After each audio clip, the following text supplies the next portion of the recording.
നമസ്കാരം. The path is the goal എന്ന discussion സീരീസിൻ്റെ അടുത്ത സെഷനിലേക്ക് വീണ്ടും ഏവർക്കും സ്വാഗതം. നമുക്ക് ആദ്യം മെഡിറ്റേഷൻ ചെയ്യാം. കണ്ണുകൾ അടച്ച് ശാന്തമായിരിക്കൂ. ഭൂമി മാതാവിനോടും സർവ ചരാചരങ്ങളോടും അന്തരീക്ഷത്തോടും കൃതജ്ഞത രേഖപ്പെടുത്തും. ഭൂമി മാതാവിൽ നിന്നുമുള്ള ഹീലിംഗ് എനർജി കാലുകളിലൂടെ പ്രവേശിച്ച് ശരീരം മുഴുവൻ വ്യാപിക്കുന്നതായും ശരീരത്തിലെ എല്ലാ ഭാഗങ്ങളെയും എല്ലാ കോശങ്ങളെയും റിലാക്സ് ചെയ്യാൻ സഹായിക്കുന്നതായും അനുഭവിക്കൂ.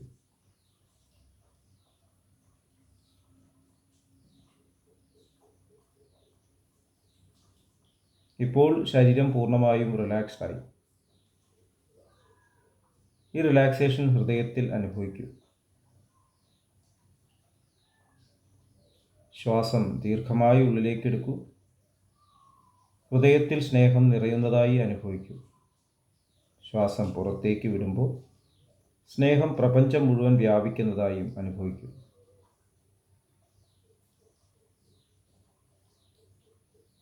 ഹൃദയത്തിൽ കുടികൊള്ളുന്ന സ്നേഹത്തിൻ്റെ സ്രോതസ്സിൽ നിന്നും ഉദ്ഭവിക്കുന്ന ദിവ്യപ്രകാശം മനസ്സിനെ ആകർഷിക്കുന്നതായി അനുഭവിക്കൂ. ആ ദിവ്യപ്രകാശത്തിൽ ധ്യാനം ആരംഭിക്കൂ. മനസ്സിൽ ചിന്തകൾ വരുന്നുണ്ടെങ്കിൽ മൃദുവായി അവയെ അവഗണിക്കുക. ദിവ്യപ്രകാശത്തിൽ ധ്യാനം തുടരുക. Please start meditation.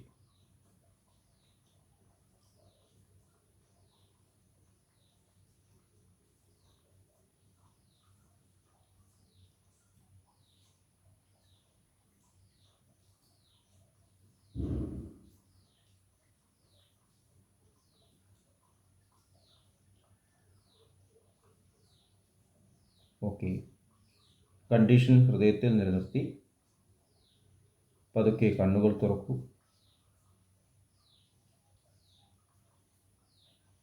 എല്ലാവരെയും ഹാർദമായി ഹാർട്ട്ഫുൾനെസ് സഹജമാർ മെഡിറ്റേഷൻ സിസ്റ്റത്തിലേക്ക് സ്വാഗതം ചെയ്യുന്നു. എങ്ങനെ ജോയിൻ ചെയ്യാം എന്നത് ഡിസ്ക്രിപ്ഷൻ ബോക്സിൽ കൊടുത്തിട്ടുണ്ട്. നമ്മുടെ ജീവിതത്തിൽ രണ്ട് വശങ്ങളുണ്ട്.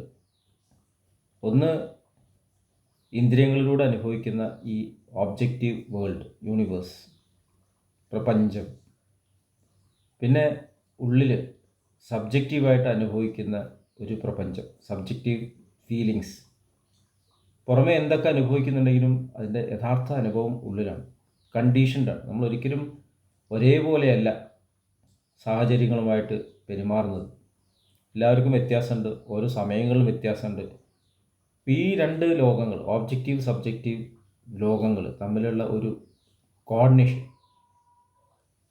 ഇത് കൊണ്ടുവരാനാണ് യഥാർത്ഥത്തിൽ എഡ്യൂക്കേഷൻ. ഇതിൽ തമ്മിൽ കോർഡിനേഷൻ വരാതിരിക്കുമ്പോൾ സ്ട്രെസ് ഉണ്ടാവും, മാനസികമായ സംഘർഷങ്ങളുണ്ടാവും.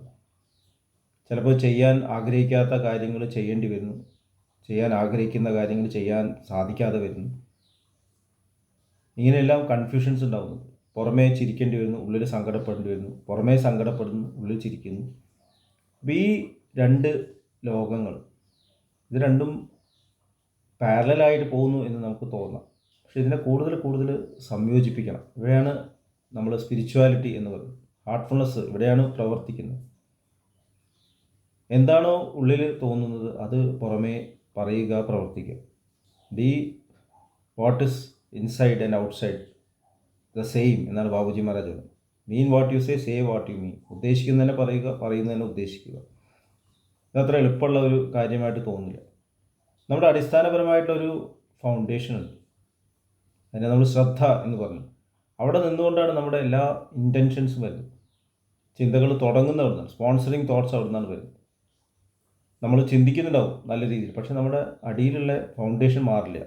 അവിടേക്ക് തന്നെ നമ്മൾ തിരിച്ചു വരും.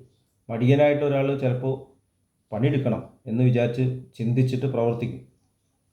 പണിയെടുക്കുന്നതാണ് കണ്ടു കഴിഞ്ഞാൽ തോന്നും വളരെ ആക്റ്റീവാണ്, പക്ഷെ ഉള്ളിൽ മടിയായി തിരിച്ചും ഉണ്ടാവും. സത്യസന്ധനായിട്ട് ആൾ ചിലപ്പോൾ പുറമേ പലപ്പോഴും സത്യസന്ധത പ്രകടിപ്പിക്കാൻ സാധിക്കുന്നില്ല. നേരെ മറിച്ച് സത്യസന്ധന അല്ലാത്തൊരാൾ പുറമേ സത്യസന്ധനായിട്ട് അഭിനയിക്കുകയും ചെയ്യും. വേർതിരിച്ച് അറിയാൻ പറ്റില്ല. പക്ഷേ ശരിക്കുള്ള നമ്മുടെ ഫൗണ്ടേഷൻ ആ അടിസ്ഥാനപരമായുള്ള ശ്രദ്ധയാണ്. അവിടെ നമുക്ക് ആരെയും പറ്റിക്കാൻ പറ്റില്ല. നേച്ചർ അവിടെ നിന്നാണ് നമ്മളെ ജഡ്ജ് ചെയ്യുന്നത്. നമ്മുടെ എവല്യൂഷൻ അവിടെ നിന്നാണ്. അതാണ് ശ്രദ്ധ എന്ന് പറയുന്നത്, ഫൗണ്ടേഷണൽ ആയിട്ടുള്ള ആ ഒരു സ്റ്റേറ്റ്. അപ്പോൾ നമ്മൾ ജീവിതത്തിലേക്ക് നമ്മുടെ ഫൗണ്ടേഷൻ മാനിഫെസ്റ്റ് ചെയ്യുമ്പോൾ അവിടെ സത്യസന്ധത വേണം എന്ന് നമ്മൾ കേട്ടിട്ടുണ്ട്. ഹൃദയത്തിൽ നിന്നുകൊണ്ട് പെരുമാറുക. ഇപ്പോൾ സയൻസും പറയുന്നുണ്ട് ഹാർട്ട്ഫുള്ളായിട്ടുള്ള ജീവിതം. ഇവിടെ കോർഡിനേഷൻ ഇല്ലാതെയാകുമ്പോഴാണ് രോഗങ്ങൾ ഉണ്ടാകുന്നത്. നമ്മുടെ ഉള്ളിൽ ഹോർമോണിൽ ഇംബാലൻസസ് ഉണ്ടാകുന്നു, നെർവസ് പ്രശ്നങ്ങൾ ഉണ്ടാകുന്നു. ഇതെല്ലാം നമ്മൾ ഡിസ്കസ് ചെയ്ത കാര്യങ്ങളാണ്. മൾട്ടിപ്പിൾ പേഴ്സണാലിറ്റി ക്രൈസിസ് ഉണ്ടാകുന്നു. കാരണം നമ്മൾ ഫൗണ്ടേഷൻ നിന്നുകൊണ്ടല്ല പ്രവർത്തിക്കുന്നത്. അപ്പോൾ എങ്ങനെയാണ് ഇവിടെ ജീവിക്കേണ്ടത്? നമുക്ക് പഠിപ്പ് ആവശ്യമുണ്ട്, അറിവ് ആവശ്യമുണ്ട്, പുസ്തകങ്ങൾ വായിക്കേണ്ട ആവശ്യമുണ്ട്, പുറമേ എക്സ്പീരിയൻസസ് ആവശ്യമുണ്ട്. അതേസമയം എൻ്റെ ഡെവലപ്മെൻറ്റ് ഉള്ളിലാണ് എന്ന് മനസ്സിലാക്കേണ്ടതും ആവശ്യമുണ്ട്. ഇത് രണ്ടും കൂടി കോറിലേറ്റ് ചെയ്യേണ്ട ആവശ്യമുണ്ട്. നമ്മുടെ ജീവിതത്തിൽ ശരിക്കും ഒരു വലിയൊരു സ്പെക്ട്രമുണ്ട്. പാസ്റ്റും പ്രസൻറ്റും സാധ്യതയുള്ള ഫ്യൂച്ചറും ഉള്ളൊരു സ്പെക്ട്രം. ഭഗവത്ഗീതയിൽ ഭഗവാൻ ശ്രീകൃഷ്ണൻ വിശ്വരൂപ ദർശനത്തിലൂടെ ഇതാണ് കാണിക്കുന്നത്. നമ്മൾ എല്ലാ ദിവസവും അനുഭവിക്കുന്നു ജാഗ്രത അവസ്ഥ. ഉണർന്നിരിക്കുന്ന അവസ്ഥയിൽ നമ്മൾ ശരിക്കും പാസ്റ്റാണ് അനുഭവിക്കുന്നത്. കടന്നുപോയ ലോകം, കണ്ണുകളിലൂടെ ചെവികളിലൂടെ ഇന്ദ്രിയങ്ങളിലൂടെ അനുഭവിക്കുന്നത് കടന്നുപോയ ലോകമാണ്. ഇനി ചിന്തകളും ചിന്തിച്ചു കഴിഞ്ഞാൽ പാസ്റ്റ് ആയിരിക്കും. അവിടെയും പാസ്റ്റ് ആണ്. ഇപ്പോൾ സ്വപ്ന ലോകമുണ്ട്, നമുക്ക് സ്വപ്നാവസ്ഥ. അവിടെ സ്പീഡ് വ്യത്യാസമുണ്ട്. ഇവിടെ ഒരു ദിവസം നമ്മൾ അനുഭവിക്കുന്ന അനുഭവം അവിടെ ചിലപ്പോൾ 100 വർഷത്തെ അനുഭവം ഒരു മണിക്കൂർ കൊണ്ട് അനുഭവിച്ചു എന്ന് വരാം. അങ്ങനത്തെ സ്വപ്നങ്ങൾ നമ്മളുണ്ട്. പഴയ കാര്യങ്ങളൊക്കെ സ്വപ്നത്തിൽ പ്രകടമാകാം. പഴയതും പുതും നമ്മൾ മിക്സ് ചെയ്യാൻ സാധിക്കും. അപ്പോൾ അവിടെ ഒരു വേരിയേഷൻ ഉണ്ട്. പുരാണങ്ങളിൽ ബ്രഹ്മാവിൻ്റെ ലോകം, ദേവന്മാരുടെ ലോകം, പിതൃലോകം, മനുഷ്യലോകം എന്നെല്ലാം ഡിഫറൻഷിയേറ്റ് ചെയ്യുന്നത്. ഇതെല്ലാം ഈ ജാഗ്രത സ്വപ്ന സുഷുപ്തി അവസ്ഥ അത് തമ്മിലുള്ള ഒരു സ്പെക്ട്രമാണ് കാണിക്കുന്നത്. ഇനി ആഴത്തിൽ നമ്മൾ സുഷുപ്തി അവസ്ഥ ടച്ച് ചെയ്യുമ്പോൾ നമ്മൾ പ്രസൻറ്റിൽ നിൽക്കുന്നു. Deep sleep. ചിലപ്പോൾ 10 മണിക്കൂറൊക്കെ ഉറങ്ങിയാലും പെട്ടെന്ന് എണീറ്റപ്പോൾ തോന്നും. അത് നമ്മളെ പ്രസൻസിലാണ്. അതാണ് ശരിക്കും നമ്മൾ ഹൃദയമായിട്ട് കണക്ട് ചെയ്യാന്ന്, ഈശ്വരനുമായിട്ട് കണക്ട് ചെയ്യുക എന്നൊക്കെ പറയുന്ന പ്രസൻറ്റാണ്. പക്ഷെ അതിന് അതേപോലെ നമുക്കിവിടെ മാനിഫെസ്റ്റ് ചെയ്യാൻ സാധിക്കുന്നില്ല. നമുക്ക് ആ അറിവ് കൊണ്ടുവരാൻ സാധിക്കുന്നില്ല. ഈ അറിവുണ്ടെങ്കിലും അതിവിടെ കൊണ്ടുവരാൻ സാധിക്കില്ല. ഇപ്പോൾ മാസ്റ്റേഴ്സ് ആ അറിവിനെ, ആ പൂർണ്ണമായിട്ടുള്ള അറിവിനെ, എല്ലാ മേഖലകളും ട്രാൻസിറ്റ് ചെയ്യുന്ന പൂർണ്ണമായിട്ടുള്ള അറിവിനെ ഈ ലോകത്തിൽ അവതരിപ്പിച്ചു കൊണ്ടിരിക്കുകയാണ്. പക്ഷേ അവിടെ അവതരണത്തിൽ പല വ്യത്യാസങ്ങൾ കാണാം. ഭഗവാൻ ശ്രീകൃഷ്ണൻ്റെ ജീവിതം നോക്കിയാൽ അറിയാം. അദ്ദേഹം പലപ്പോഴും കള്ളത്തരം കാണിച്ചാൽ തോന്നാം. തേരാളിയായിട്ട് ഇരുന്നിട്ടുണ്ട്, യോദ്ധാവായിട്ട് ഇരുന്നിട്ടുണ്ട്, ഫ്രണ്ടായിട്ട് ഇരുന്നിട്ടുണ്ട്, കാമുകനായിട്ട് ഇരുന്നിട്ടുണ്ട്. ഏതാണ് യഥാർത്ഥത്തിലുള്ള ശ്രീകൃഷ്ണൻ? അത് എന്തുകൊണ്ട് ഇങ്ങനെയൊക്കെ ചെയ്തു? അപ്പോൾ ഇതൊന്നും മനസ്സിലാക്കേണ്ടത് മാസ്റ്റേഴ്സ് ജീവിതം കാണിക്കുന്നത് എത്ര നമ്മൾ ഹയർ ലെവലിൽ വന്നാലും ഇവിടെ ജീവിക്കുമ്പോൾ, അതായത് കടന്നുപോയ ലോകമാണ്. അവരൊക്കെ കടന്നുപോയ ലോകമാണിത്. ഇവോൾവ് ചെയ്ത് കടന്നുപോയ ലോകമാണ്. അവിടെ പെരുമാറുമ്പോൾ ആ ഡയമെൻഷനിൽ പ്രവർത്തിക്കാനുള്ള അറിവ് ആവശ്യമുണ്ട്. അപ്പോൾ അതുകൊണ്ട് തന്നെ നമ്മൾ വിദ്യാഭ്യാസം വേണം, പഠിക്കണം എന്നുള്ളതാണ് മനസ്സിലാക്കേണ്ടത്. ഒരു കുട്ടിയോട് പെരുമാറുമ്പോൾ കുട്ടിക്ക് പഠിപ്പിച്ചു കൊടുക്കണം. വിഷ്ണുഗുപ്തൻ മഹാപണ്ഡിതനാണ്. പക്ഷേ 5 നിരക്ഷരായിട്ടുള്ള രാജകുമാരന്മാരെ പഠിപ്പിക്കാനായിട്ട് മൃഗങ്ങളുടെയും പക്ഷികളുടെയും കഥ പറഞ്ഞു. അതാണ് പഞ്ചതന്ത്രം. അദ്ദേഹത്തിന് ഫിലോസഫിക്കൽ ഡിസ്കഷനും സാധ്യമാണ്. രണ്ടും പറ്റും. പ്രഗത്ഭനായിട്ടുള്ള ഒരു സയൻറ്റിസ്റ്റിന് കുട്ടികളോട് സംസാരിക്കാൻ പറ്റും, ചെറുപ്പക്കാരോട് സംസാരിക്കാൻ പറ്റും, പ്രായമുള്ളവരോട് സംസാരിക്കാൻ പറ്റും. ഇതാണ് മാസ്റ്റേഴ്സ്. അപ്പോൾ എപ്പോൾ എങ്ങനെ അവർ പെരുമാറി, എന്ത് പറഞ്ഞു എന്നുള്ളത് നമ്മൾ ശ്രദ്ധിക്കണം. എവിടെയാണ് പറഞ്ഞത്, എപ്പോഴാണ് പറഞ്ഞത്, എപ്പോഴാണ് പ്രവൃത്തി ചെയ്തത്. ഒരു സ്ഥലത്ത് ചെയ്ത് മറ്റുള്ള സ്ഥലത്ത് ചിലപ്പോൾ നമ്മൾ കമ്പയർ ചെയ്യുമ്പോൾ അവിടെ കൺഫ്യൂഷൻ ഉണ്ടായി തോന്നാം. ഇതാണ് നമ്മൾ മനസ്സിലാക്കുന്നത്, ഹൃദയവും ഇൻ്റലക്റ്റും തമ്മിലുള്ള കോർഡിനേഷൻ.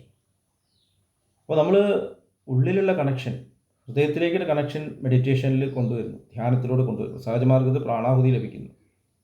ഇമ്മീഡിയറ്റ് ആയിട്ട് നമ്മൾ ആ സമാധി അവസ്ഥ അനുഭവിക്കുന്നു. എന്താണ് ശരിക്കും പ്രസൻറ്റിൽ ഉള്ള അനുഭവം? സ്നേഹം, എപ്പോഴും സ്നേഹമാണ്. പക്ഷേ സ്നേഹം ഈ മേഖലയിൽ കൊണ്ടുവരുമ്പോൾ നമ്മൾ എന്താ ചെയ്യേണ്ടത്? അതിനാണ് ലിവിങ് മാസ്റ്റർ. അപ്പോൾ ലിവിങ് മാസ്റ്റർ ഇല്ലാതെ, ജീവിച്ചിരിക്കുന്ന മാസ്റ്റർ ഇല്ലാതെ നമുക്കിത് സാധ്യമല്ല. അദ്ദേഹത്തെ എമുലേറ്റ് ചെയ്യണം. എങ്ങനെയാണ് ദാജി പെരുമാറുന്നത് അതേപോലെ തന്നെ പെരുമാറുന്നല്ല. അദ്ദേഹം കാണിക്കുന്നത് ഇത് പ്രകടിപ്പിക്കുമ്പോൾ അതിനാവശ്യമുള്ള രീതിയിൽ വേണ്ട ഡോസേജിൽ ഉപയോഗിക്കണം. നമ്മൾ നമ്മുടെ മേഖലയിൽ, നമ്മുടെ ഫാമിലിയിൽ, നമ്മുടെ ജോലി സ്ഥലത്തൊക്കെ നമ്മൾ പെരുമാറുമ്പോൾ ഈ ഒരു തത്വം മനസ്സിലാക്കണം. അതുകൊണ്ടാണ് ദാജി പറയുന്നത് അൾട്ടിമേറ്റ് സ്റ്റേറ്റ് മാനിഫെസ്റ്റ് ചെയ്യുന്നതാണ് ശരിക്കും അതിൻ്റെ പ്രാധാന്യം. അൾട്ടിമേറ്റ് സ്റ്റേറ്റ് എത്തിയിട്ട് കാര്യമില്ല, അതൊരു ഡോർവേ ആണെന്നാണ് പറയുന്നത്. അത് വാതിലാണ്, ജീവിക്കാനുള്ള വാതിൽ. ആ ജീവിക്കാനുള്ള വാതിലിൽ കൂടെ എങ്ങനെ പ്രവേശിച്ച് ഈ ലോകങ്ങളിൽ പെരുമാറാം എന്ന് ദാജി നമുക്ക് കാണിച്ചു തരുന്നു. ജാഗ്രത സ്വപ്ന അവസ്ഥകളിൽ എങ്ങനെയാണ് നമ്മൾ ആഴത്തിലുള്ള ആ സമാധി അവസ്ഥ മാനിഫെസ്റ്റ് ചെയ്യുക. ഈ ഒരു അത്ഭുതമാണ് ശരിക്കും ജീവിതം. അപ്പോൾ ഇതൊരു കണ്ടിന്യൂസ് പ്രോസസ്സാണ്. നമ്മൾ ഇൻവേർട്ടഡ് ആയിട്ട് നിൽക്കുന്ന അശ്വത്ഥ വൃക്ഷത്തെക്കുറിച്ച് പറഞ്ഞു. എല്ലായിടത്തും വേണ്ട രീതിയിൽ വേണ്ടത് നൽകാനുള്ള ആ ഒരു കപ്പാസിറ്റി അത് ഈശ്വരൻ നമുക്ക് കാണിച്ചു തരും. പക്ഷേ ഈശ്വരൻ മാനിഫെസ്റ്റ് ആവില്ല. ഇത് മാനിഫെസ്റ്റ് ചെയ്തുകൊണ്ട് ഈശ്വരനെ നമ്മൾ പ്രകടമാക്കണം എന്നുള്ളതാണ് അൾട്ടിമേറ്റ് ആയിട്ടുള്ള എഡ്യൂക്കേഷൻ്റെ പർപ്പസ്.